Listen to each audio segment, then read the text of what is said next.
So eto na mga kaibigan, ang ganda ng update natin ngayon. Isang kilalang boksingero sa Japan, Ryo Akaho, nakipagkita sa ating angas sa Pinas, Casimero Cuadro Alas at Naoya Inoue na patunayang duwag at takot humarap o labanan si Casimero Cuadro Alas. And bago natin yan ipagpatuloy mga kaibigan ko, pa-like and subscribe po muna and pa-hit ng notification bell. Maraming salamat po mga kaibigan. Kitang-kita naman natin na si Angas ng Pinas, no, pambato natin ay wala pong kinakatakutan na boksingero.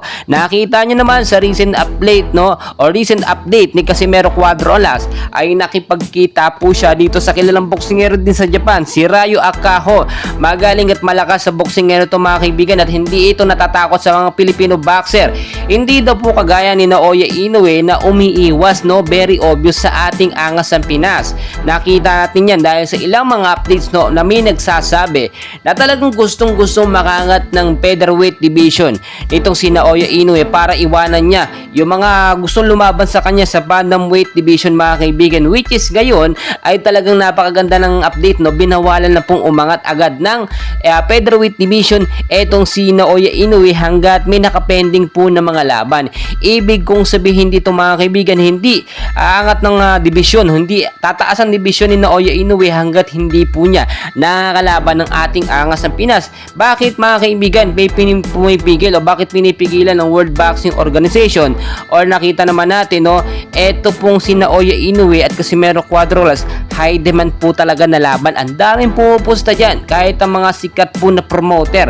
At dahil nga po wala naman talagang problema, may magi-sponsor naman, lahat may magbibigay po ng pera, no, malaki pa ang hatian, no, mas malaki pa yung kay Inoue kumpara sa magiging part po o hati ni Casimero Cuadro Alas kapag sila ay naglaban ayaw pa rin pong lumaban.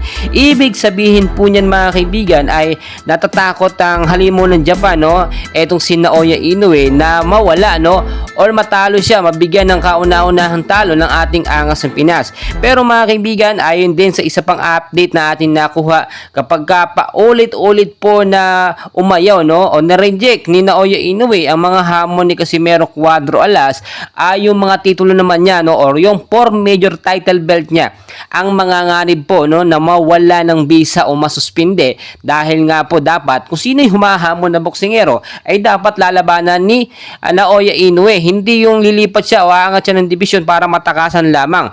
Tinaguri ang halimo ng Japan pero hindi napapatunayan sa ibang boksingero natin.